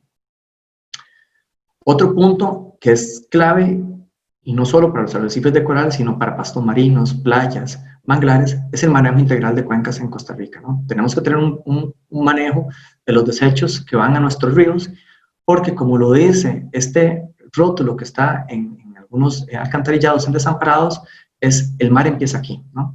El mar empieza aquí en San José, en la alcantarilla. Todo lo que nosotros estamos tirando al mar va al río, al excusado, no tratado, diferentes compuestos químicos que estemos tirando, tarde o temprano va a ir al mar. Entonces, si no hacemos un manejo de cuenca desde el hogar, desde a nivel gubernamental, con plantas de tratamiento, pues todo esto se va a ver afectado, ¿no? Las prácticas agrícolas, qué tanta distancia está una plantación de una fuente de un río, qué pesticidas estoy utilizando, si estos pesticidas van a ir a dar dentro de su cuenca, van a ir a dar a una zona de influencia, un arrecife, y cómo se comportan las corrientes oceánicas, pues hay que tomarlo muy en cuenta, ¿no? El otro punto que es importante es el manejo costero integral, ¿no? Entonces, todas estas actividades tenemos que hacerlo de forma ordenada, ¿no? En la parte terrestre tenemos muy bien entendido esto, ¿no? Sabemos que esta zona es industrial, que esta zona es residencial, que esta zona es comercial, que esta zona es de cultivo y nos manejamos muy bien. Pero en el mar es tierra de todos y tierra de nadie. Y eso es parte del problema, ¿no? Si tenemos un ordenamiento espacial marino donde definimos actividades por zona, por impacto, por intensidad, tenemos reglamentos de los usos y determinamos las capacidades de carga, es decir, bueno, cuántos buzos pueden ir a una zona y esos buzos, cuántos grupos, ya pasé la capacidad, o puedo pescar todo el tiempo, puedo pescar en esta zona, o puedo hacer extracción minera, hasta qué profundidad puedo hacer esta extracción, o puedo hacer diferentes actividades como andar por ejemplo, en jet ski, puedo andar en esta zona o no puedo andar en esta otra zona, cómo impacta, por ejemplo, el ruido de este jet ski a organismos que se encuentran en una zona de agregación de peces reproductiva. Entonces, todo el manejo costero integral es clave para poder mejorar las condiciones que estamos teniendo, ¿no? La restauración arrecifal es sumamente importante, es un elemento clave para recuperar ecosistemas, ¿no? Y al mencionar restauración arrecifal, yo quiero hacer hincapié en que es la restauración ecológica. Podemos restaurar ecológicamente un manglar, podemos restaurar una playa, podemos restaurar una zona de pastos marinos. Estamos buscando una condición pasada de un ecosistema donde se brindaban ciertos servicios ecosistémicos y queremos recuperar esa condición pasada para seguir teniendo esos servicios a futuro y tener mayores beneficios, ¿no? Entonces es importante en eso saber qué había antes, qué tenemos ahora y qué podemos tener a futuro y cómo se pueden involucrar diferentes grupos dentro de la restauración coralina. Esto es un grupo de estudiantes en una zona en el Indo-Pacífico, esto es una zona de tendederos también en el Indo-Pacífico y esto es una zona de crecimiento de corales en el Caribe. Iniciativas en Costa Rica hay de restauración arrecifal, hay varias por dicha, hay diferentes grupos trabajando en Golfo Dulce, en Marino Ballena, en Bahía Culebra, en la zona de Manuel Antonio, en la zona de Sámara. Entonces hay diferentes grupos que están trabajando en la restauración que uno podría acercarse a ver cómo colabora con ellos y cómo participa a que estos proyectos vayan creciendo, ¿no? Otro punto también que es importante es el control de especies invasoras, como habíamos hablado de caulerpa o la presencia de los erizos de mar que están en poblaciones sumamente altas en la zona de Guanacaste. Bueno, ¿cómo podemos erradicarlas? ¿En qué época del año? Si las erradicamos no causa más bien un desbalance en el ecosistema, entonces tenemos que darnos cuenta de eso. Si vamos a aspirar, por ejemplo, el alga, habrán otros beneficios de esta alga, se podrá compostar, podremos hacer algún tipo de abono con ella. Entonces hay que ver todas estas iniciativas que también pueden ser productivas para otras por otros grupos pymes que puedan estar surgiendo o actividades que puedan ser beneficiosas, ¿no? Y sobre todo, todo esto se debe englobar dentro de un marco de educación ambiental marino, ¿no? Si no educamos a las generaciones que vienen en este sentido, estamos perdidos, pero si no nos educamos a nosotros mismos, también. Es decir, a veces, muchas veces decimos que la educación ambiental debe estar enfocada hacia las nuevas generaciones, pero yo pienso que la educación ambiental debe ser enfocada hasta el adulto mayor, porque también son usuarios de los recursos, todavía van a la playa, todavía hacen compras de recursos, y a pesar de que a veces algunos tienen cierta resistencia al cambio, ese cambio es importante en cualquier generación. Entonces, la educación ambiental marina es importante, más en un país como Costa Rica, que está completamente rodeado por mar, y como decía al inicio, somos 10 veces más grandes en la parte marina que en la parte terrestre, ¿no? Y una parte que tal vez a ustedes les llame el interés es cómo hago yo turismo responsable, ¿no? Cómo desde mi compañía que hace tours puedo mejorar la condición de los arrecifes coralinos, ¿no? ¿Qué cosas puedo hacer y qué cosas no puedo hacer dentro de un arrecife? No voy a tirar basura, no voy a usar guantes a la hora de bucear, porque a la hora de usar guantes me brinda la seguridad de que yo puedo agarrarme del fondo marino y puedo estar tocando casos. Si yo no tengo guantes, pues obviamente voy a querer protegerme mi mano, y entonces es como disminuir esa presión, ¿no? Tratar de no alimentar peces. Esa práctica de estar alimentando tiburones en algunas zonas, pues altera el comportamiento de estos organismos, ¿verdad?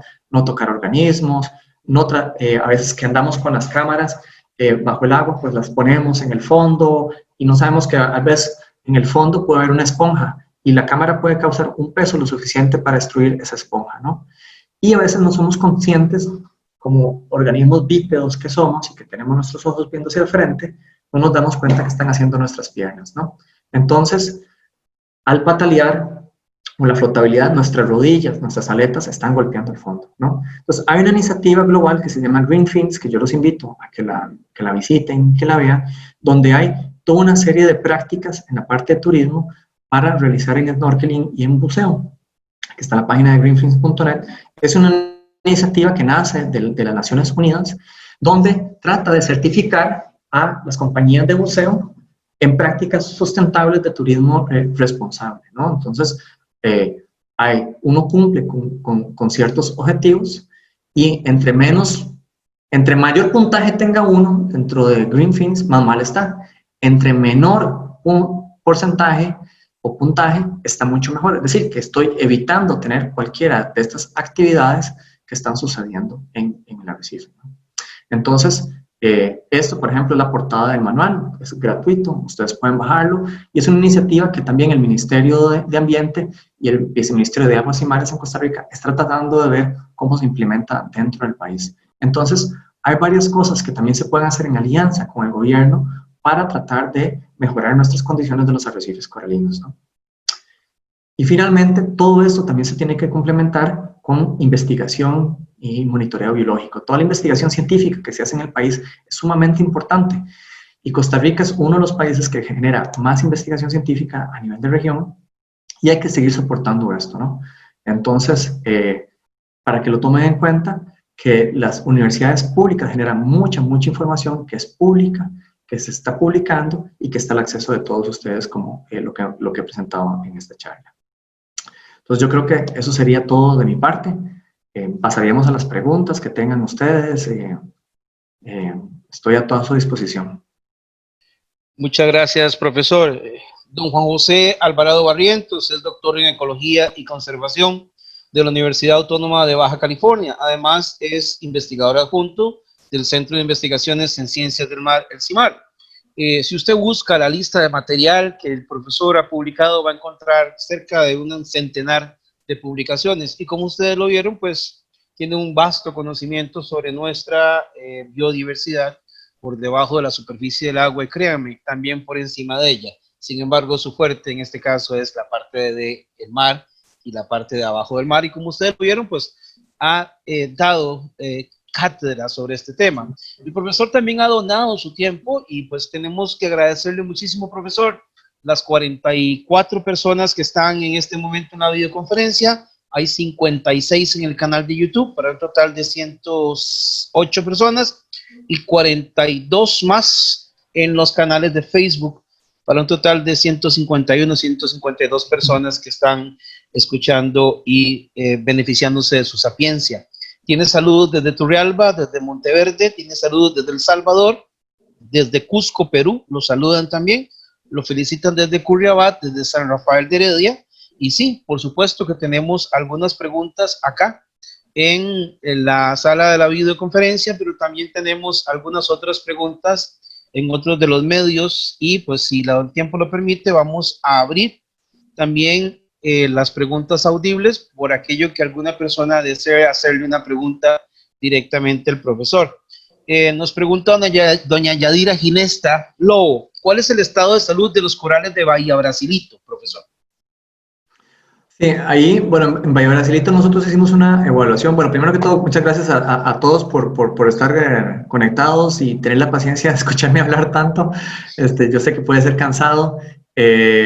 Y a todos los colegas del Salvador, Perú y otras zonas que están viendo, pues qué dicha. Saludos también por allá. Con respecto a la zona de Brasilito, nosotros hicimos una evaluación entre el 2010 y el 2012 en esa zona. Tenemos que volver a visitarlo, pero es muy generalizado lo que nosotros habíamos observado de cobertura de coral. En esa parte nosotros lo que hemos encontrado es una disminución también de los arrecifes coralinos que teníamos en otra parte del país. Lo que hay que hacer es volver a visitar para seguir tomando esta evaluación periódica del tiempo. Lo que pasa es que a veces nos cuesta mucho porque no lo menciono en la charla, pero trabajar en la parte marina es caro, es relativamente caro. Y los que ustedes trabajan en turismo, en la parte marina, saben lo que cuesta una lancha, lo que cuesta pagar un tour de buceo. Por ejemplo, una expedición a la isla del Coco a nosotros nos puede costar, no sé, entre 70,000 y 80,000 dólares trabajar 10 días. Entonces esos 10 días son de mucho esfuerzo para poder tener mucha información. Van 15 personas a trabajar, a hacer 5 inmersiones por día. Entonces, a veces la parte monetaria es la que nos juega, digamos, una mala partida. Sin embargo, los fondos universitarios y ONGs que nos han ayudado, nos han permitido trabajar en esto, ¿no? En conservación internacional, GIZ, The Nature Conservancy, nos han ayudado mucho en el pasado a levantar esta información, pero volviendo a la pregunta, es una condición generalizada de toda Guanacaste.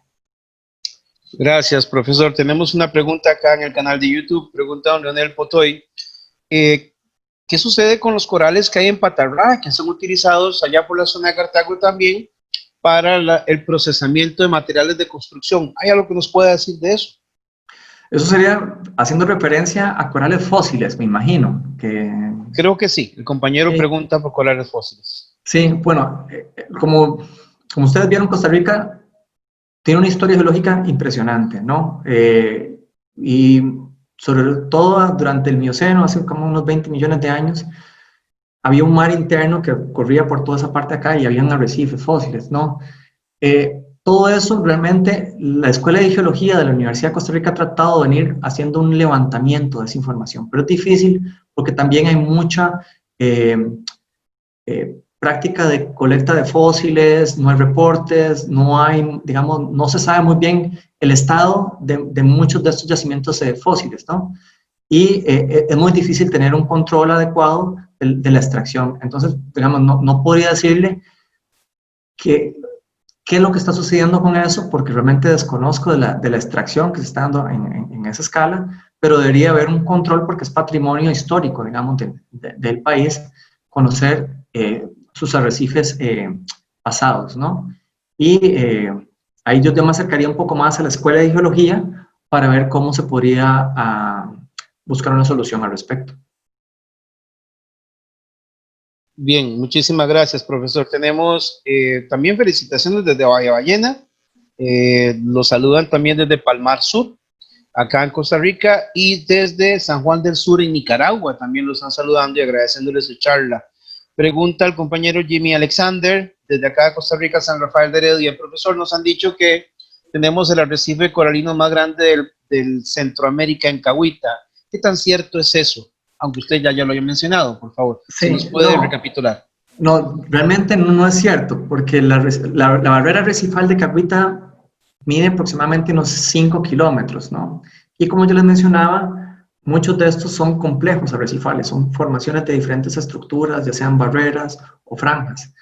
En realidad, las estructuras arrecifales más grandes de toda Centroamérica se encuentran en la zona de Honduras o Belice. Son estructuras sumamente grandes, de muchos más kilómetros de lo que tenemos en Costa Rica. Gracias, profesor. Usted mencionó, dice acá el compañero Carlos Pérez, desde Pérez Celedón, valga la redundancia, que usted mencionó algo sobre drogas, medicinas y algunas curas que el coral podría producir. ¿Hay algún ejemplo de ello, profesor? Sí, bueno, va de todo, ¿no? Digamos, hay diferentes organismos dentro del arrecife. Hay abanicos de mar, hay erizos de mar, hay babosas. Cada uno de estos tiene diferentes compuestos químicos que forman parte del mismo organismo, ¿no? Entonces se han venido haciendo estudios para ver cuáles de estos organismos pueden servir para diferentes cosas. Un ejemplo muy puntual, por ejemplo, ciertos compuestos de erizos de mar se han utilizado para hacer un tipo de dentina para ayudar a mejorar, digamos, todos los procesos de caries, en los dientes, ¿no? También lo que mencioné al inicio de la charla, los corales se encuentran en zonas donde hay mucha penetración de la luz y están creciendo en esa zona. Entonces es una zona donde hay mucha radiación ultravioleta, ¿no? Y la radiación ultravioleta puede provocar aumento de células cancerígenas en el cuerpo. Entonces se están haciendo estudios para ver qué compuestos que se encuentran en ciertos organismos pueden servir como cura para el cáncer, para reducir o procesos digamos, de tratamiento, ¿no? Eso de unos cuantos, pero por ejemplo, las algas que se encuentran dentro de los arrecifes coralinos se usan no solo para la industria farmacéutica, sino que, por ejemplo, mucha del alga se utiliza para la industria alimentaria, ¿no? Entonces, por ejemplo, lo que es carragenina y cosas por el estilo se utilizan mucho en lo que nosotros consumimos diariamente.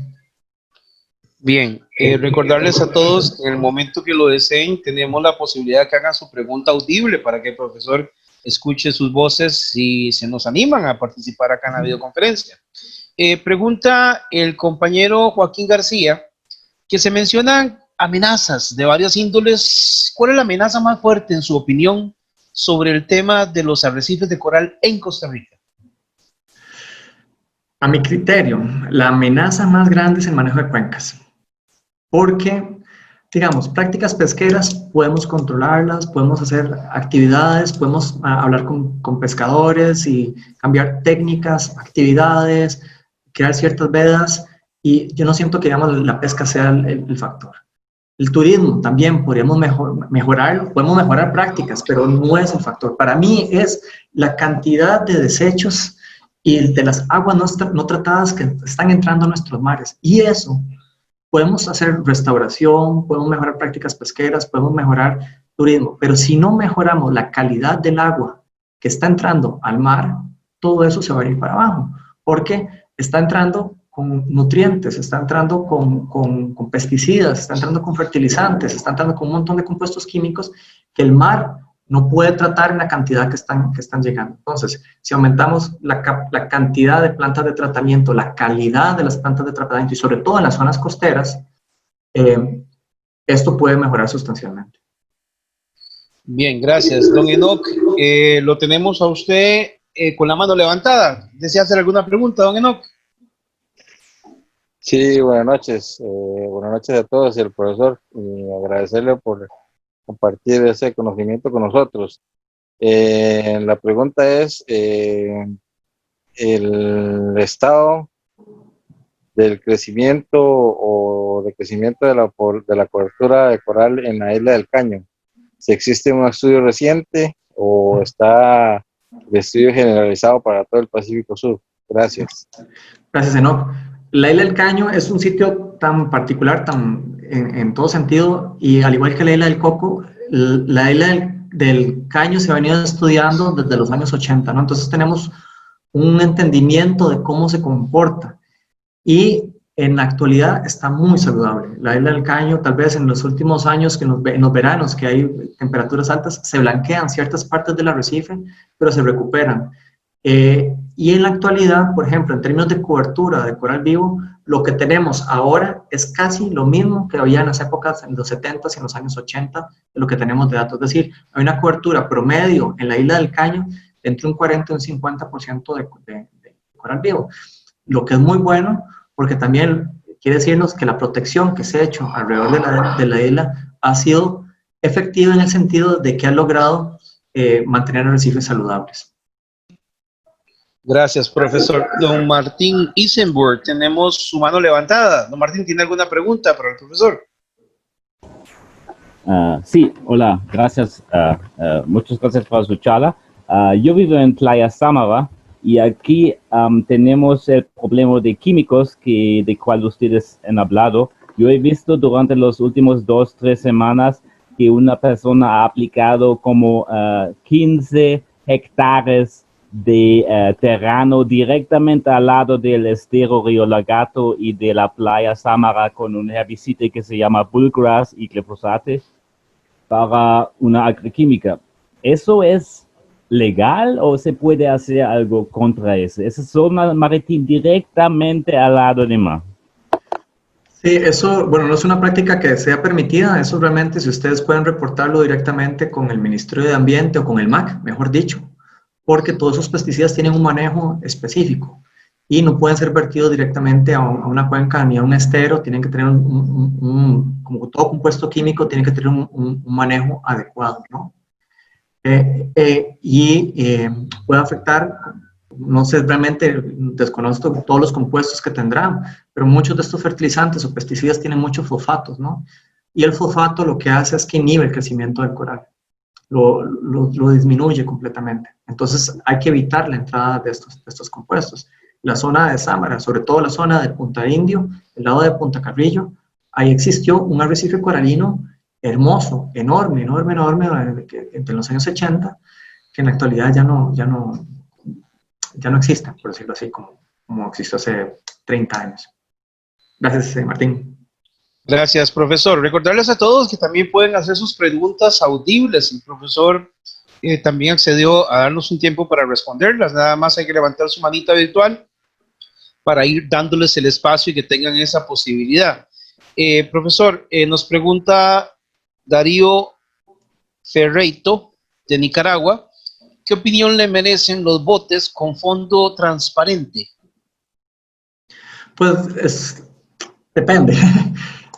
La ventaja del fondo transparente en muchos botes es que permite a un buzo o a un turista que no quiere bucear, que no quiere meterse al agua, poder ver un arrecife coralino, ¿no?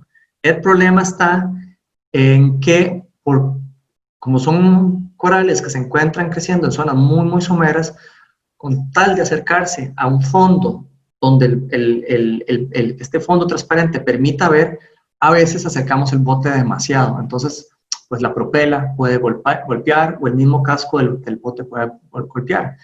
También pensando, dependiendo del lado de que estemos, si es en el lado Caribe, que son aguas muy transparentes, muy claras, se pueden ver los arrecifes muy fácilmente, pero pensando en el lado Pacífico nuestro, que a veces el agua es un poco más verde, pues un bote con fondo transparente no va a permitir ver muy bien eso, entonces nos va a exigir acercarnos más y más y más al fondo o a donde están los corales, con ese problema que podamos tener cierto accidente del mismo bote. Entonces todo depende de la zona, de las condiciones del mar y digamos, de la responsabilidad del capitán que maneja el bote.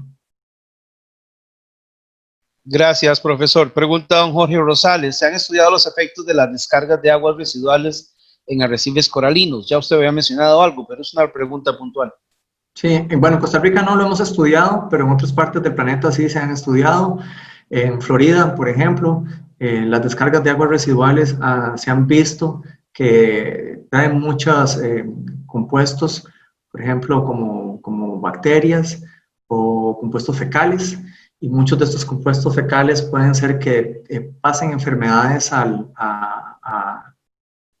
los arrecifes de coral. Hay un caso muy particular en Florida, no me acuerdo del condado, pero empezaron a darse cuenta que las descargas de aguas residuales, un incremento de enfermedades en los corales muy, muy fuerte, y un investigador empezó a darle vueltas a todo esto y se dio cuenta que había ciertas bacterias que estaban muy asociadas a compuestos fecales. Entonces empezaron a trabajar con la municipalidad, a poner plantas de tratamiento, y una vez que empezaron a establecerse las plantas de tratamiento de estas aguas residuales y dejaron de entrar estas descargas fecales al mar, las enfermedades en los corales en este condado en Florida empezaron a disminuir. Entonces hay una causalidad también ahí. Gracias, profesor. Tenemos una pregunta interesante acá. Pregunta a la compañera Michelle Vagues, ¿cómo la pandemia afecta o mejora la vida del coral? Bueno, es una excelente pregunta porque en estos momentos donde inclusive yo como investigador he tenido limitado mi posibilidad de ir al mar a hacer monitoreo o a seguir con mis proyectos de investigación en Guanacaste o en otras partes, pero ha disminuido la presión sobre el mar. Ustedes se han dado cuenta en muchos videos de diferentes partes de la fauna marina que se está acercando a ciertas zonas, ¿no? Entonces, muchos colegas en el centro de investigación están tratando de ver cómo cuantificamos este periodo de pandemia en términos de recuperación de fauna, recuperación de procesos, y realmente nos vamos a dar cuenta entre un par de meses o cuando ya empezamos a poder percibir más sustancialmente estos cambios. Pero ha sido como un respiro también para ciertos ecosistemas, pienso yo, y que también nos hace pensar que ese respiro deberíamos seguirlo aplicando de cierta manera a futuro, ¿verdad? Para evitar esa presión sobre los servicios que nos brindan. Muchas gracias, Bien. profesor. Y gracias por terminar la frase. Sí, no había terminado, pero es exactamente lo que quería preguntar. Muchas gracias. Con mucho gusto, doña Michelle, y gracias a usted por participar de la charla. Gracias. Bien, hasta el momento no tengo más preguntas escritas acá. En el canal de YouTube, en este instante, tenemos una pregunta de la colega Erika Cordero. Dice: buenas noches, muchas gracias por la charla. He visto una gran población de la estrella corona de espinas en la isla del Caño. ¿Qué tratamiento se le puede dar? Sí, es un tema muy importante que mencionemos acá. La corona de espinas es una estrella que es nativa del Pacífico nuestro. Se encuentra distribuida en Galápagos, Panamá, Costa Rica, en el Golfo de California, pero también se encuentra en todo el Indo-Pacífico. En el Indo-Pacífico se ha convertido en una plaga, ¿no? La estrella. Nosotros que venimos estudiando paulatinamente la isla del Coco, la isla del Caño, nos hemos notado que la densidad se ha mantenido estable a través del tiempo de esta estrella. Es una estrella, para que los que no la conocemos, una estrella grande, hermosa, muchas espinas, con muchos brazos, que se come el coral. En realidad ella saca su estómago y al sacar su estómago empieza a comerse el coral. Entonces, si tienen una densidad muy alta, si hay muchas de esas estrellas, pues pueden causar un impacto muy grave sobre el arrecife coralino. En Japón, en el sur de Japón, donde hay plagas de esta o en la gran barrera arrecifal, estamos hablando de 300 a 400 estrellas por hectárea.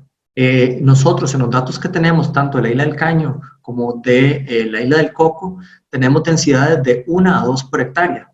Entonces, realmente yo no me preocuparía todavía porque sea un fenómeno. Es como tener depredadores normales en una sabana o en un bosque, que su población tiene que estar regulada. Entonces, por eso es importante el monitoreo científico de estas poblaciones. Yo no haría nada, la disfrutaría, le tomaría fotos y seguiría con el monitoreo de la misma.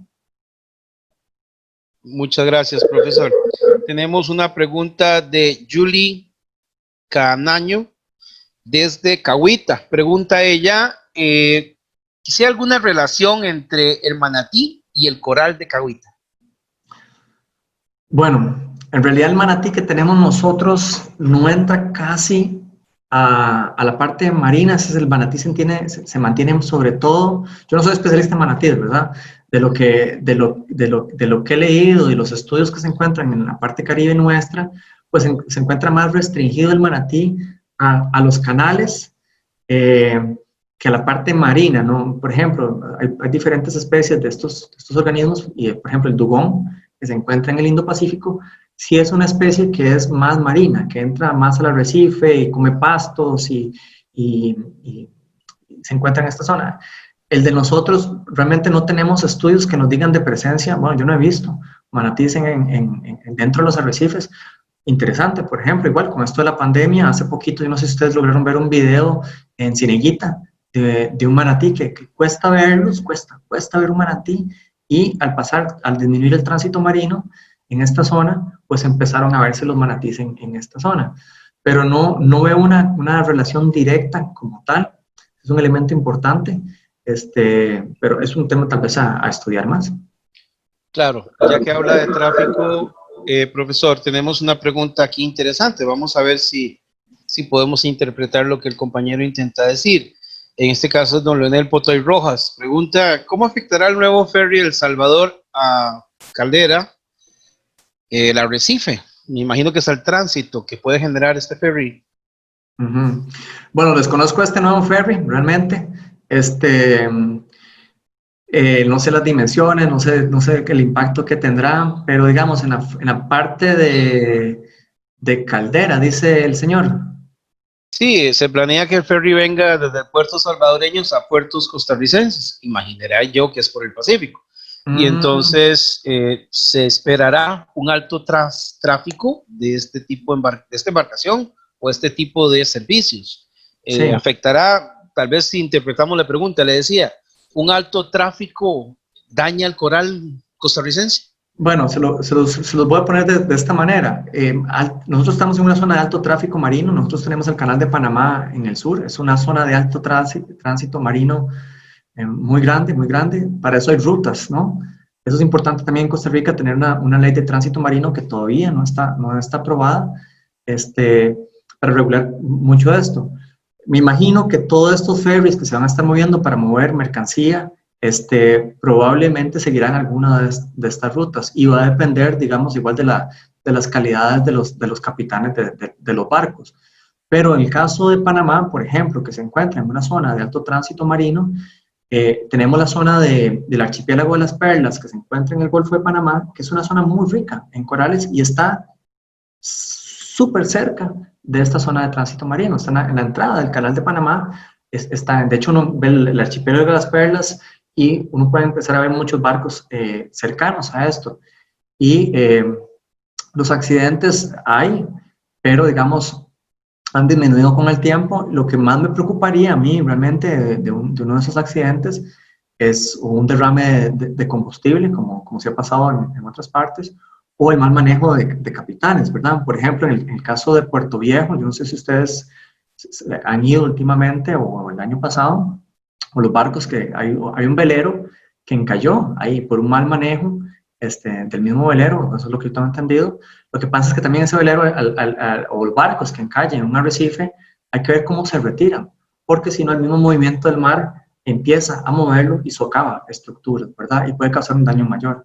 Entonces, volviendo a la pregunta del compañero, desconozco el impacto, pero me imagino yo espero que tenga ciertas regulaciones en su tránsito y a la hora de las rutas que se vayan a utilizar también no solo por los arrecifes de coral, sino porque recuerden que Costa Rica es una zona de tránsito de ballenas, de poblaciones del hemisferio norte, de poblaciones del hemisferio sur, zona de crianza de muchos de estos cetáceos, y el impacto y el manejo que se tiene que hacer sobre ellos debe ser bastante bueno.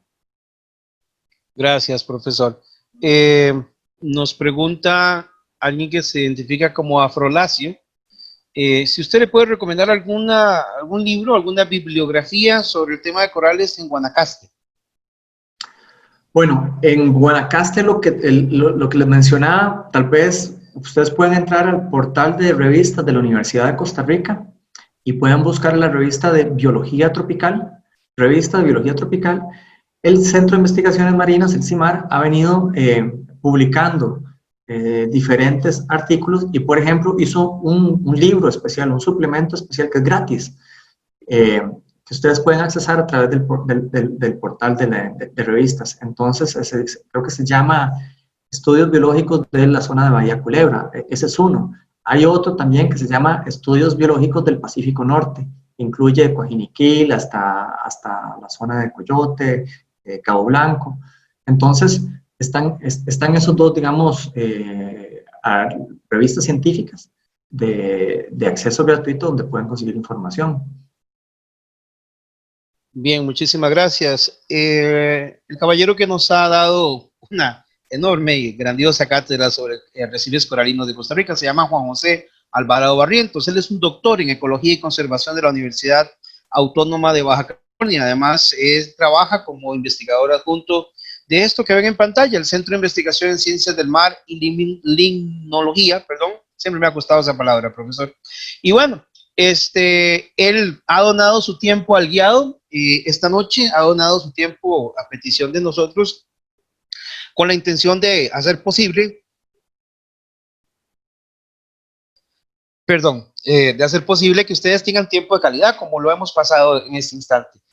Agradecerle, profesor, 5 países conectados y 156 personas se conectaron a esta charla. Va a quedar grabada en el canal de YouTube de ICETUR para que ustedes la puedan observar una y otra vez y aprender cada vez que ustedes puedan, gracias a la gentileza del profesor Juan José Alvarado Barrientos. Profesor, ¿algún mensaje final para que podamos nosotros sumarnos a esa ciencia ciudadana desde nuestros grupos de turistas cuando vamos allá a encontrarnos con ellos? Bueno, primero que todo, darte las gracias por la invitación. La verdad, siempre es un placer de hablar de lo que uno le gusta, ¿no? De esta pasión que uno tiene por el mar, por los arrecifes de coral. Yo lo que le diría a las diferentes personas que están escuchando, acérquense a las asociaciones comunales, a las ONGs que se encuentran trabajando en educación ambiental, que se encuentran trabajando en investigación marina en cada zona. En este país tenemos muchos grupos de investigación, no solo las universidades, que están trabajando para mejorar el entendimiento y conservación de los recursos. Entonces los invito a que los visiten y que también nos molesten a nosotros en la academia, en la universidad, visiten el Centro de Investigaciones, nuestra página web, y si tienen consultas, entren al Facebook y nosotros siempre tratamos de estar respondiendo en el Facebook lo más rápido posible a consultas que tenemos al respecto. Nada más, de nuevo, les doy las gracias, cuídense mucho, en la medida de lo posible quédense en casa y en otra oportunidad con mucho gusto. Gracias, profesor. Las gracias se las damos nosotros a usted y a su participación.